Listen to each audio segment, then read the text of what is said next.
看到那个白色的鹳了吗？那是白色的长嘴长腿鹳，也是鸟科的一类吧。最近几年经常看到那种鹳，喏喏，它在河里面逮鱼，它它就用脚在那个河边走的，踩在那个淤泥上面，可想而知，这里的河到现在有多浅，因为全部是淤泥吧。现在水已经浅的厉害了。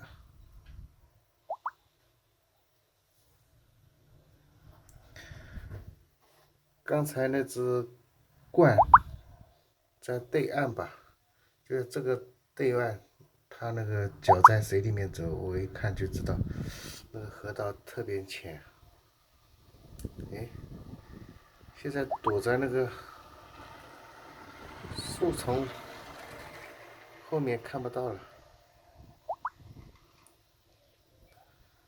好吧，等一下拍吧。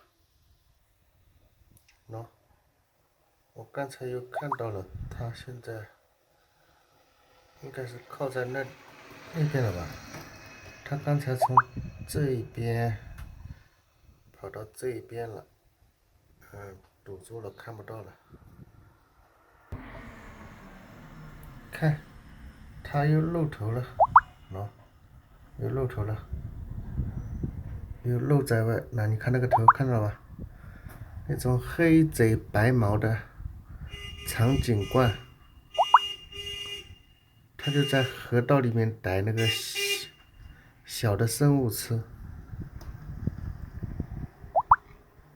对，河水已经浅到什么程度了？我估计再不需要3年5年，用不了3年5年吧，那个河床估计都要露出来了。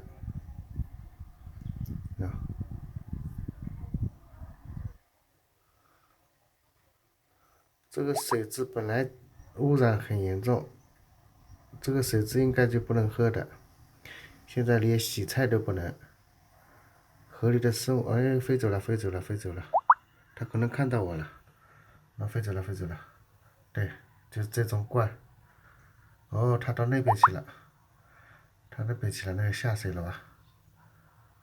对。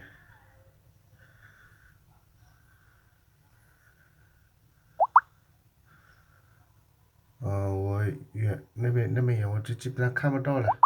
手机放大以后还能看得到那么远的东西。好了，看不到了。这是我家边上的河道。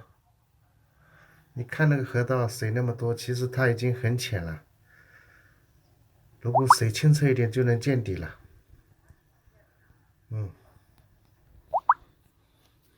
这种河道算是干净的，其实在里面一点河道已经干枯了。